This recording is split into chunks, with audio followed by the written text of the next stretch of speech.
Friends, welcome to icon GK Adda and this is PK Sharma. दोस्तों, आज हम जीके के 30 इम्पॉर्टेंट क्वेश्चन के बारे में बात करने वाले हैं जो आपके एग्ज़ाम में बार बार पूछे जाते हैं। दोस्तों, इसमें जो 30 क्वेश्चन दिए गए हैं, ये क्वेश्चन हर पिछले कई एग्ज़ामों में पूछे गए हैं और आने वाले एग्ज़ाम में भी ये पूछे जाएंगे। तो दोस्तों, जो लोग चैनल पे नए आए हैं वो चैनल को सब्सक्राइब कर लें, और जो लोग पिछले वीडियोज़ को नहीं देख पाए हैं वो जाकर के पिछले वीडियोज़ को हमारे देख लें। जीके के वीडियोज़ हैं, यूपी जीके के वीडियोज़ हैं, जो आने वाले आपके एग्ज़ाम यूपी कांस्टेबल में वेरी इम्पॉर्टेंट भूमिका निभाने वाले हैं दोस्तों। तो फिर से मैं कह रहा हूँ दोस्तों, जो चैनल पर नए आए हैं वो चैनल को सब्सक्राइब कर लें। तो दोस्तों, हम बढ़ते हैं अपने क्वेश्चन की तरफ। हमारा अगला क्वेश्चन है कि प्योंगयांग किस देश की राजधानी है। तो दोस्तों, प्योंगयांग जो है ये उत्तर कोरिया की राजधानी है। और दोस्तों, ये यूपी कांस्टेबल में पूछा हुआ क्वेश्चन है। दोस्तों, मैंने इस सीरीज में जीके वाले में कुछ आपके पिछले क्वेश्चन को भी डाला है, क्योंकि ये क्वेश्चन ऐसे हैं जो आगे जो आपका री एग्ज़ाम जो होगा, हो सकता है उसमें ये कोई कुछ एक दो क्वेश्चन ऐसे हैं जो रिपीट कर जाए। तो दोस्तों, इसीलिए मैंने ये सारे क्वेश्चन रखे हुए हैं। हालांकि इसमें बहुत सारे नए क्वेश्चन हैं। तो अगला हमारा क्वेश्चन है, उर्दू शायरी में फिराक गोरखपुरी के नाम से कौन प्रसिद्ध है। तो फिराक गोरखपुरी के नाम से रघुपति सहाय जी फेमस हैं। रघुपति सहाय जी का जो उर्दू शायरी में नाम मिलता है, उन्हीं को फिराक गोरखपुरी कहा जाता है। दोस्तों, ये भी क्वेश्चन आपके यूपी कांस्टेबल में आया हुआ है, इसलिए ये सबको रट्टा मार जाइएगा। अगला है दोस्तों, वियना किस देश की राजधानी है। वियना जो होती है वो ऑस्ट्रिया देश की राजधानी है। और इसी तरह से दोस्तों, जैसे दिया है ऑस्ट्रेलिया, ऑस्ट्रेलिया की राजधानी जो होती है वो कैनबरा होती है।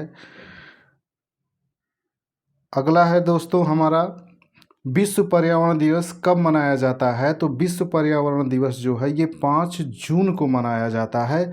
और ये दोस्तों कई बार आपके एग्जाम में आ चुका है और आगे भी ये पूछेगा। अगला है दोस्तों हमारा, केरल में सर्वाधिक प्रचलित शास्त्रीय नृत्य। केरल में सर्वाधिक प्रचलित शास्त्रीय नृत्य जो है वो कथकली है। और जैसे कि दोस्तों आप जानते हैं कि कुचिपुड़ी जो होता है ये आंध्र प्रदेश में होता है, मोहिनी अट्टम जो होता है तमिलनाडु में होता है, भारतनाट्यम जो होता है ये तमिलनाडु में होता है। अगला हमारा क्वेश्चन है दोस्तों, पूर्वी समुद्र की स्वामिनी का नाम है, यानी कि किसको पूर्वी समुद्र की स्वामिनी कहा जाता है। तो श्रीलंका को पूर्वी समुद्र की स्वामिनी कहा जाता है। अगला क्वेश्चन है हमारा दोस्तों, तेरह ताली लोक नृत्य। तेरह ताली लोक नृत्य जो है ये राजस्थान में होता है, ये राजस्थान का लोक नृत्य है। अगला है क्वेश्चन दोस्तों हमारा, निम्नलिखित में से कौन मुगल शासक वीणा वादन के लिए प्रसिद्ध था। तो औरंगजेब जो था ये वीणा बजाता था। और एक क्वेश्चन यहीं पे भी पूछा जाता है कि अकबर किस वाद्य यंत्र को बजाता था। तो अकबर जो था ये नक्कारे को बजाता था, नक्कारा। और औरंगजेब जो था ये वीणा वादन करता था, ये वीणा बजाता था। अगला है दोनों, चित्रकारी किसके शासनकाल के दौरान उच्चतम स्तर पर पहुंची थी। तो चित्रकारी जो थी दोस्तों, इसका आंसर गलत दिया गया है।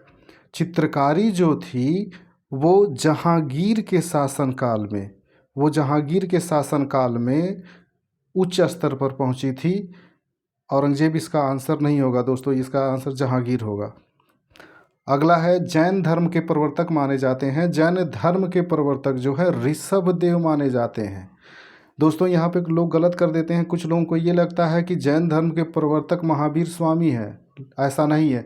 महावीर स्वामी जो हैं ये तीर्थंकर, यानी कि उनके जो मुखिया हुए थे उनमें 24वें थे, ये 24वें तीर्थंकर थे। लेकिन जैन धर्म की जो प्रवर्तक स्थापना जो किया था वो ऋषभदेव ने किया था। अगला है क्वेश्चन दोस्तों, सबसे बड़ा महाकाव्य, सबसे बड़ा महाकाव्य महाभारत को माना जाता है। अगला है क्वेश्चन दोस्तों, ईसा मसीह का जन्म स्थल है। ईसा मसीह का जन्म स्थल बेथलेहम है, यही यरूशलेम में पड़ता है, बेथलेहम। अगला है दोस्तों, 2.5 दिन का झोपड़ा कहाँ स्थित है। 2.5 दिन का झोपड़ा दोस्तों अजमेर में भी स्थित है। अगला क्वेश्चन है दोस्तों, विश्व ओजोन दिवस कब मनाया जाता है? दोस्तों ये वेरी इंपॉर्टेंट क्वेश्चन है और कई बार पूछ चुका है। ये 16 सितंबर को मनाया जाता है। अगला है दोस्तों, बीबी का मकबरा कहाँ स्थित है? तो बीबी का मकबरा ये औरंगाबाद में स्थित है। और ये बीबी का मकबरा जो है इसको बनवाया था औरंगजेब ने। इसे ताजमहल का फूहड़ कॉपी भी बोला जाता है। ये ताजमहल का कॉपी करके बनवाने की कोशिश की गई थी, लेकिन वैसा बन नहीं पाया, इसलिए इसे फूहड़ ताजमहल भी कहा जाता है। अगला है दोस्तों, वायुमंडल में सर्वाधिक कौन सी गैस मिलती है? तो वायुमंडल में सर्वाधिक गैस जो होती है वो नाइट्रोजन की मिलती है, जो सबसे ज़्यादा मात्रा होती है। अगला क्वेश्चन है दोस्तों, ओजोन परत मुख्यतः कहाँ पाई जाती है? तो ओजोन परत जो होती है वो समताप मंडल में पाई जाती है। और यही ओजोन परत जो होती है जो परावैंगनी किरणों से मनुष्यों की या जीवों की रक्षा करती है, क्योंकि ये परावैंगनियों के सीधे पृथ्वी पर आने से रोकती है। अगला क्वेश्चन, बौद्ध धर्म के प्रवर्तक हैं? बौद्ध धर्म के प्रवर्तक गौतम बुद्ध हैं। और दोस्तों यहीं पे फिर दोबारा रिपीट मैं कर दे रहा हूँ कि जैन धर्म के प्रवर्तक जो माने जाते हैं वो ऋषभदेव माने जाते हैं। और बौद्ध धर्म के प्रवर्तक हो गए हैं गौतम बुद्ध। और महावीर स्वामी जो हैं ये 24वें जैन तीर्थंकर थे जैन धर्म के। अगला है क्वेश्चन, संसार में सबसे बड़ा महाद्वीप है? संसार में सबसे बड़ा महाद्वीप जो है वो एशिया महाद्वीप है। अगला है क्वेश्चन, भारत का राष्ट्रीय पशु है? दोस्तों भारत का राष्ट्रीय पशु बाघ है और ये कई बार आपके एग्जाम में पूछा गया और आगे भी पूछा जाएगा। अगला है दोस्तों, अर्थशास्त्र पुस्तक के लेखक कौन है? दोस्तों ये वेरी वेरी इंपॉर्टेंट क्वेश्चन है और अक्सर आते रहता है। तो अर्थशास्त्र पुस्तक के लेखक हैं जो चाणक्य हैं। यही चाणक्य है जो चंद्रगुप्त मौर्य के गुरु थे। जो मौर्य वंश की स्थापना किया था चंद्रगुप्त मौर्य, इसी के गुरु थे चाणक्य। इन्होंने ही अर्थशास्त्र नामक पुस्तक लिखी थी। हालांकि इसका नाम अर्थशास्त्र है, लेकिन ये अर्थव्यवस्था से संबंधित नहीं है, ये राजनीतिक व्यवस्था से संबंधित पुस्तक है। एक राज्य कैसा होना चाहिए, उसकी कैसी व्यवस्था होनी चाहिए, सेना कैसी होनी चाहिए, ये सारी चीज़ें इसमें दी गई हैं। अगला है दोस्तों, जीएसटी का पूर्ण रूप क्या है? जीएसटी का पूर्ण रूप होता है गुड्स एंड सर्विस टैक्स। दोस्तों जीएसटी से क्वेश्चन आपके इस एग्ज़ाम में, यूपी कांस्टेबल वाले एग्ज़ाम में जीएसटी से क्वेश्चन पूछा गया था। तो जीएसटी का फुल फॉर्म भी याद रखिएगा, हो सकता है ये पूछा जा सके, गुड्स एंड सर्विस टैक्स। अगला है क्वेश्चन दोस्तों, गोदान किसके द्वारा लिखी गई? गोदान जो है ये मुंशी प्रेमचंद द्वारा लिखी गई है।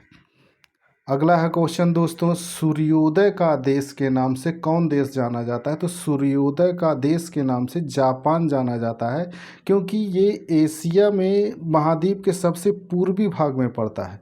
और पूर्वी भाग में पड़ने की वजह से यहाँ पे सूर्य पहले दिखाई देता है, इसलिए सूर्योदय का देश, यानी कि सूर्य के उदय होना पहली बार दिखाई देता है जापान में, इसलिए इसे सूर्योदय का देश कहा जाता है।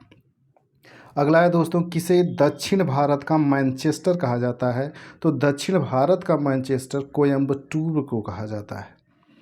अगला है क्वेश्चन दोस्तों, भारत की सबसे लंबी नदी कौन सी है? दोस्तों ये कई बार पूछा जा चुका है। तो भारत की सबसे लंबी नदी जो है वो गंगा नदी है, जिसकी लंबाई 2525 किलोमीटर मानी जाती है। इसकी लंबाई, भारत की सबसे लंबी नदी कौन सी हो गई दोस्तों? गंगा नदी हो गई। अगला क्वेश्चन है दोस्तों, निम्नलिखित में से किस राज्य में कोलेरू झील स्थित है? तो कोलेरू झील जो है ये आंध्र प्रदेश में स्थित है। अगला क्वेश्चन है दोस्तों, भारत के राष्ट्रीय गान के रचयिता कौन है? तो भारत के राष्ट्रीय गान के रचयिता जो हैं ये रविंद्रनाथ टैगोर हैं। दोस्तों गान और गीत ये दोनों में अंतर पूछ लेता है कभी। तो गान का मतलब होता है जो जनगण मनगढ़ है ये हमारा गान है, लेकिन जो